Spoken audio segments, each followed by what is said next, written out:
Vellore to Tiruvannamalai என்னோட கிரிவலம் routine. காலையில் எங்கள் நாத்தனார் என்னை பஸ் ஸ்டாண்டில் விட்டுருவாங்க.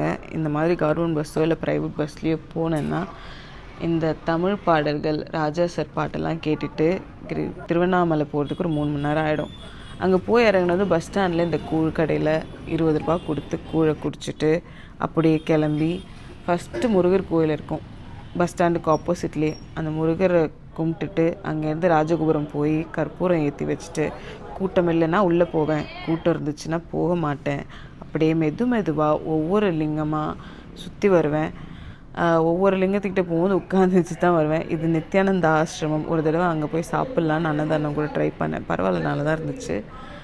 பௌர்ணமி டைமில் போனால் இதெல்லாம் நம்ம தேடவே வேண்டாம், அதுவாக வரும். நம்ம ஜஸ்ட் சும்மா கிரிவலம் சுற்றி வரும்போதே நீங்கள் மனசால் நினச்சா போதும், அப்பா சிவனே எனக்கு பசிக்குது, ஐயா சாமி இப்போ என்ன பண்ணட்டும், டயர்டாக இருக்குது, தண்ணி தாக எடுக்குது, இந்த மாதிரி ஜஸ்ட் நினைக்கும் போதெல்லாம் எனக்கு அதிசயமாக யாராவது ஆச்சரியமாக இங்கே சாப்பாடு கொடுக்குறாங்கம்மா, இது வாங்கி குடிமா அப்படின்னு சொல்லி ஜஸ்ட் நினைக்கும் போதே அது நடக்கும் எனக்கு. I felt that many places many times. இத்தனை ஒரு 2-3 வருஷமாக நான் தொடர்ந்து போயிட்டுருக்கேன் ஊருக்கு போகும்போதெல்லாம். ஸோ அவ்வளோதான். அதுக்கப்புறம் ராஜகோபுரம் பஸ் ஏறதுக்கு ஒரு 6 மணி மறுபடியும் ஆகிடும்னு வச்சுக்கோங்களேன்.